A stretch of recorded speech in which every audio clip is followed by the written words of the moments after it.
Hey everybody, it's Stippling Vaughn, and talk about timing. It's time for me to take my lunch. I come downstairs. First I walk the dog so she can do her pees and poops, and then I come and I start to make my lunch. I'm just about done finishing making my lunch when I hear a thump. I'm like,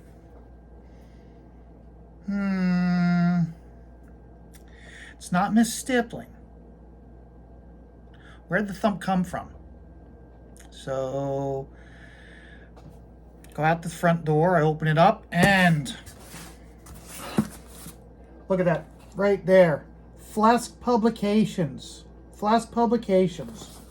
So we got a package from Flesk Publications. So let's take a look at this baby. I'm going to lower it down. Yeah, because you don't want to see me. I'm sorry, but you're going to have to deal with part of the gut. But let's see here. Now, I already know what this is, but we'll play the what's in the box. So,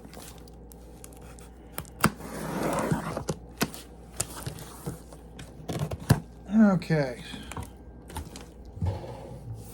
Now remember, the whole reason why we do these videos is to give some feedback to John Flesk and his company so that they can see that the the box is in good condition. Okay? So let's see where we are here. So we got this. So let's get that flap there. Now behind the camera.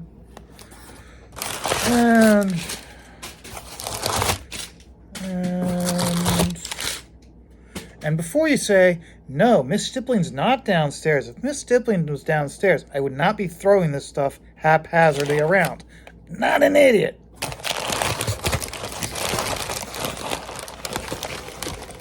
Okay, so here it is. So let's take this and scare the dog.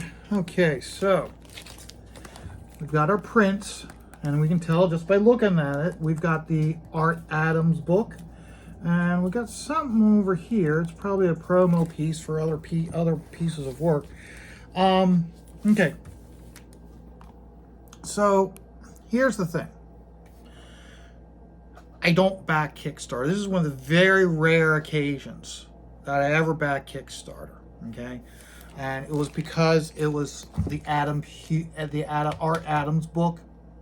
Okay, I knew when I got it that I would not have this in time for the Baltimore show to have him sign it. But it's Art Adams, and a chance to have a good book like this of all of his stuff, and more importantly, you take a look. Okay, it's not going to be a lot of your it's going to have some Marvel and DC in it, but a lot of it's going to be non-mainstream stuff. Okay, which I like. I like when it's non-mainstream, and the reason why I like when it's not mainstream is, as a lifelong comic book fan, when it is Spider-Man, when it's Batman, when it's Superman, lots of times my brain gets held up on the hero aspect and the character aspect, and not the details of the art. So with a book like this, I can really do the separation of the character from the composition and whatnot. So, because you know sometimes when you look at his piece, let's say it's a Batman piece, and we all used to Batman where he's like up on top of the building, or hiding around the gargoyles and in the wind or rain or whatever. And it's one of the point where it's like, if I were to do let's say I create a character called the Blue Bomber, and I had the Blue Bomber in a pose like that, your brain automatically goes, oh, he's doing a Batman ripoff. But yet when we take Batman out of his normal setting and we do a splash page or a cover or something, your brain can't connect to it. So it's like, yeah, it's Batman. It looks like Batman. I know it's Batman, but it doesn't have any of the feel of Batman. Okay, you have to keep in mind, Batman has created its own look and feel since it was created. So when you pull the Batman out of that character, out of that environment into a completely different environment, you're breaking that suspension of disbelief. Okay, and that's the reason why I really wanted this book, is so way it helps with me being able to focus on the artwork of Art Adams.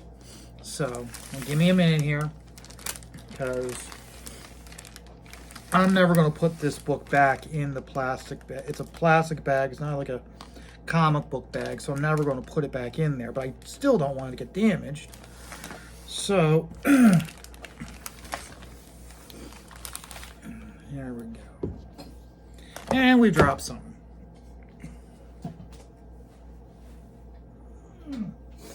Okay, so this is the card I was talking to you about. And it is, okay, it's just an it's an advertisement for just different books. Okay. And it's good. I mean, I've got an Al Williamson. Now I've got the Art Adams. I do have some Mark Schultz. The only thing is not sure. No, this is a comic, but this is for like comic book art, for comic book artists. Like the only thing I also have is the Franklin Booth book. Okay. Now let's keep going through this. Now I got the hardbound book. Damn it. We'll let the dog get stuck on that. So I've got the hardbound book. That's what I wanted. I wanted the hardbound book. The reason why I wanted the hardbound book was, and here's the thing, okay? Backtrack. I lamented for a long time when he did the Franklin Booth book, whether I was going to back it or not. And I finally did back it. And the reason why I finally agreed to back it is because I had that feeling. I just knew if I waited to see him at a show, I would not be able to get it as a hardbound book. And sure enough, the first time I saw him at the Baltimore show, after the book came out, I asked him if he still had the hard book of Franklin Booth. And he goes, nope, sold out immediately. Only thing he had available left was now the softbound book. So I had to go through Kickstarter. Here's my review of Kickstarter. Kickstarter, fuck off. So I had to go through Kickstarter. So I had to back it through Kickstarter. I hated it. I felt like I was like betraying my soul. Okay. And so when this book came out, I had to go through fucking Kickstarter again. And the reason why I went through Kickstarter, crossed that line for Kickstarter, was because I wanted this hardbound book. If I did not get this hardbound book through the Kickstarter campaign, I doubt I'd have the ability to get it from him. Okay, if I saw him at the Baltimore show. Okay, I'd only would be able to get the softbound. Okay, so that's the reason why I got it. So when I got that, it automatically came with plates. So let's take a look at these plates. Okay, and I pulled it out. I just happened to pull it out. Oh, we got something else in here. Let's see if there's anything else. Okay. Okay, so now I have everything face down. See, it wasn't intentional, it was unintentional. See, it's all face down. So when I show it up to the camera, I'll be able to see it for the first time. So the first thing we have here is, oh, we got one of the bookmarks. Look at that. Ooh, ooh, ooh. Look at that. Look at that. Look at that. Look at that. Look at that. Very nice. Very nice. And with a book like this, you can definitely use bookmarks. So, okay, here is the next one. Again, nice. Oh, beautiful. And here's the thing. You look at that. Just look at that, okay? Even if I were to draw that, okay, you would look at that and go, oh, he ripped off Adam Hughes because of that pose. That is an Adam Hughes pose. I'm not Adam Hughes. I'm sorry. I'm getting my Adams. This is an Art Adams pose. This is an Art Adams piece. Look at that. That is 50-foot woman. Or is it the 60-foot woman? I can't remember. Beautiful, beautiful, beautiful. Okay. So here's one of the prints you get. So you got, and again, that is an Art Adams pose. He always put women in the pose like that. Very sexy, but very dynamic. And then we zoom in, we got all the jellyfish. Very, very nice. Very nice.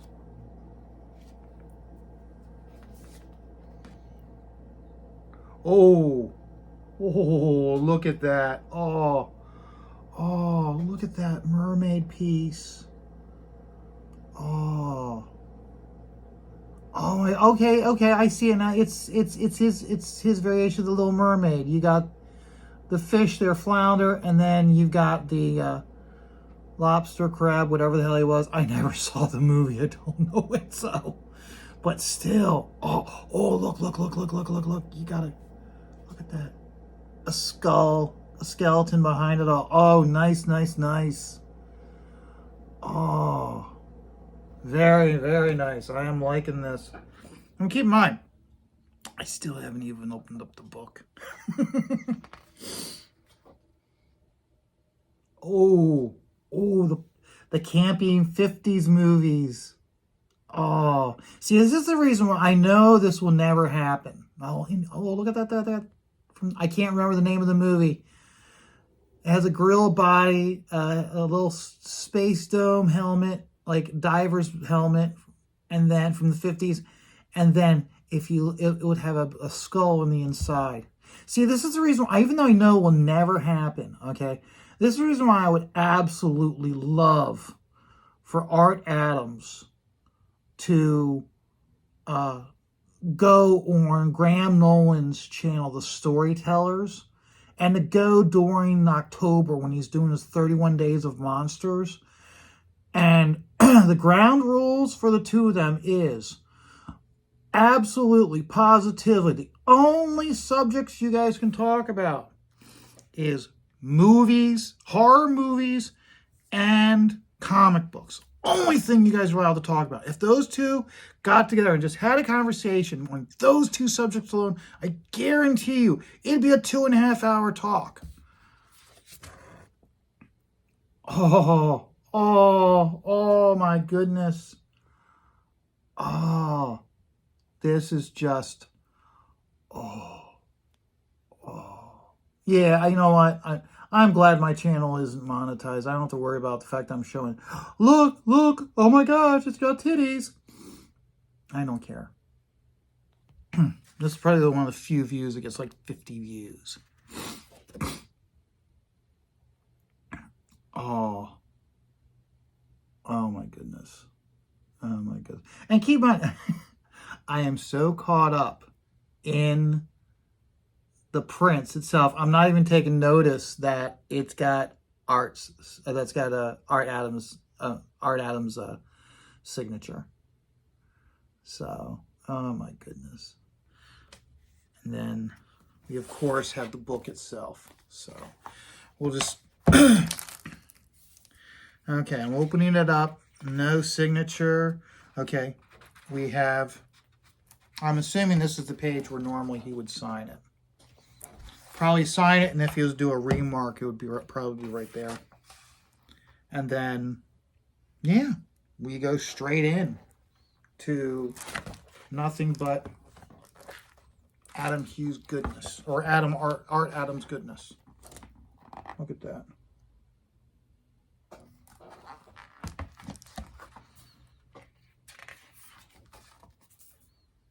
Yeah, okay, it's got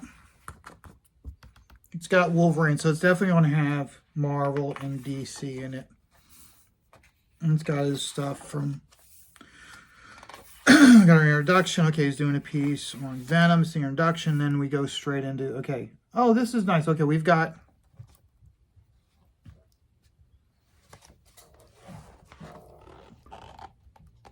sequential artwork. And this is stating, this is his tryout pages from 1982. So,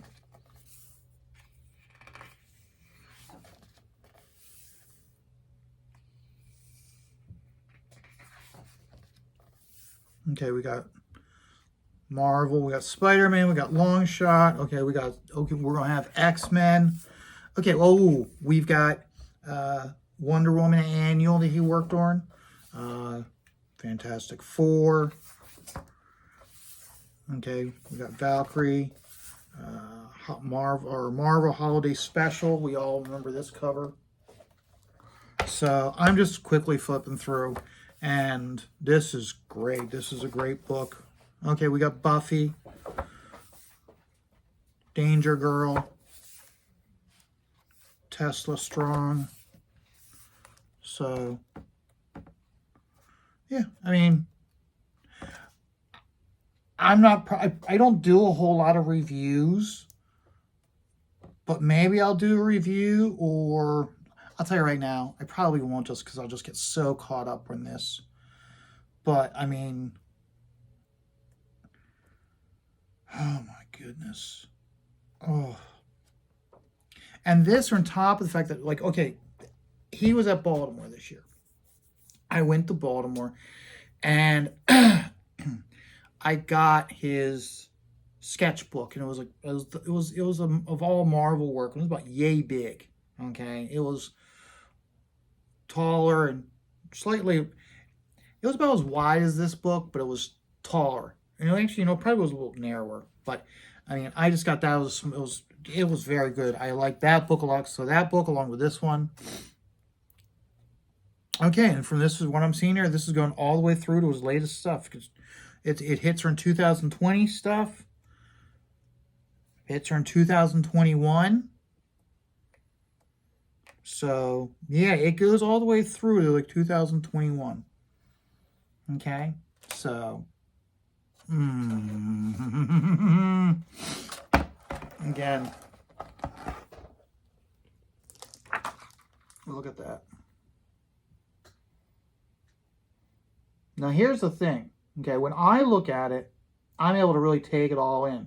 But when I look at it in the camera, in the screen of the camera, okay, as I'm shooting this, it's amazing how these blacks in the dinosaur really stand out so much stronger than when you look at it. Because the image is shrunk down, so it's condensing the image. And so as a result, your center of focus is the gorilla, Kong. Your secondary focus is your T-Rex, which is the way you want it to be.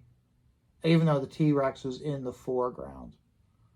So, that's a beautiful piece. Yeah, I want to have fun flipping through this. So, guys, you guys have your fun.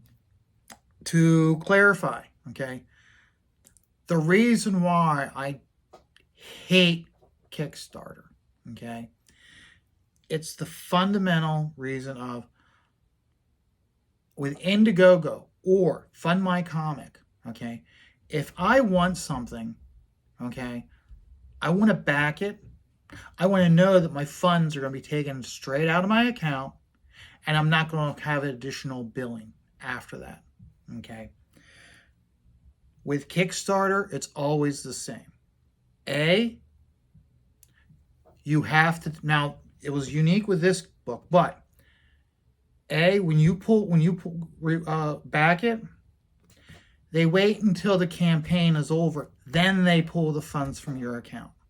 And in today's day and age, with the money being tight, okay, if I've got the money, I want it taken out. I don't want to have it where it gets lost in the shuffling and then I'm overdrafting my account. No, never going to happen. I had that problem as a younger kid. Never doing it again. It has to be a damn good book, such as this one. Okay, and I told Flesk this, I was like, you lucked out with 2, but moving forward, mostly anything else you do, I won't be backing through Kickstarter. And I told many creators I won't back them through Kickstarter. I don't like the fact that how it's like, they just flat out, they say, we'll take the money out after after the 30 days, whatever the campaign portion is over. When it closes, that's it. Plus also, so you get your money after you've campaigned. But what if it takes you, what if you need that money to make the product? Okay. and you're not going to have the product made for another year. Okay, that's a year of funding that you lose out on. Indiegogo and Fund My Comic, they don't act that way. Okay, first of all, when you back through Indiegogo or Fund My Comic, they take the money out right there and then. After they're done with campaign, it goes what's called in demand. It gives the creator the ability, while they're working on the product, or if waiting on it being shipped or printed or worked on in other aspects, it gives the creator the chance to raise more funds. Okay? And lastly, one fee. Okay? In the past, with Kickstarter, it's always been, now this Art Adams book was unique. I didn't have a second charge. But any other book I've had in the past, it is, here's the fee. Then you have to wait for them to take it out. Then when they get the book, when the product arrives, they then send you a second bill telling you what the shipping's going to be. I want one bill. One bill, forget about it, I'm done. Okay? I don't want to play where I'm getting, bill you again. Then we're going to bill you again. Now we'll finally give you the product. No, I want one bill. So that's the reason why, those are the reasons why I do not back Kickstarter, and I've told creators that I will not. And as I always tell every single creator, okay, did Doritos become Doritos by selling through one gas station chain?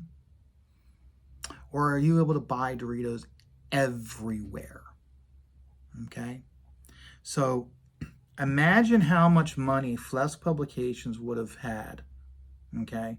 Imagine the orders they would have had, which in turn, imagine how it would have lowered the printing cost for them, because they have had, instead of having X amount of sales through Kickstarter, if they'd gone through Kickstarter, Indiegogo, and Fund My Comic, or Crowdfunder, or whoever, they could have had X amount of sales. Okay, if they have got X amount of sales, that reduces their printing cost. Okay, Billy Tucci has done a great job, and I mean a great job, of having his campaign on multiple platforms. Okay, multiple platforms. He's been severely successful on it. Okay, and he understands the concept of, he uses the slogan, no fan left behind. Okay, and he understands that when I say Doritos didn't become Doritos by going through one gas station chain. Okay, you can buy Doritos anywhere, and that's why Doritos is Doritos. And that's the reason why. You really think about it.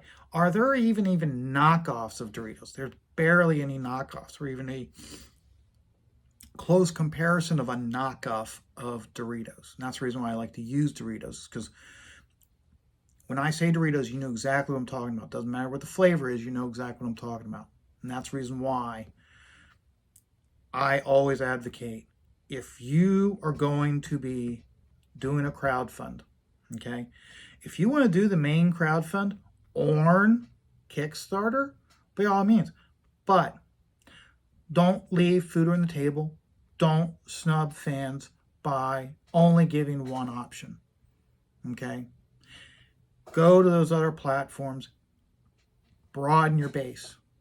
Okay? Do you want to be Sears with Craftsman and Die Hard? Because last I looked, Sears isn't around anymore. But for when Sears was around, you could only buy Craftsman and Die Hard from Sears.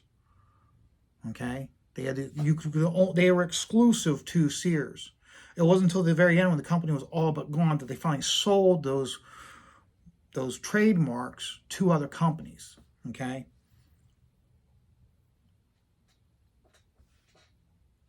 Craftsman's still around, but it doesn't have the notoriety that it has. Barely has any nostalgia to what it was. Doritos, everywhere. Okay, so that's my reasoning why I am so anti Kickstarter and why I'm so pro being on multiple platforms. So I'm going to enjoy this book. I already know I'm going to enjoy this book, and I already know that the next time I see Art Adams, I'm going to be asking him to sign this. Maybe I'll even pay for a remark. I don't know. But until then, remember, everybody, life is stressful. But that's why you just take it all one dot at a time.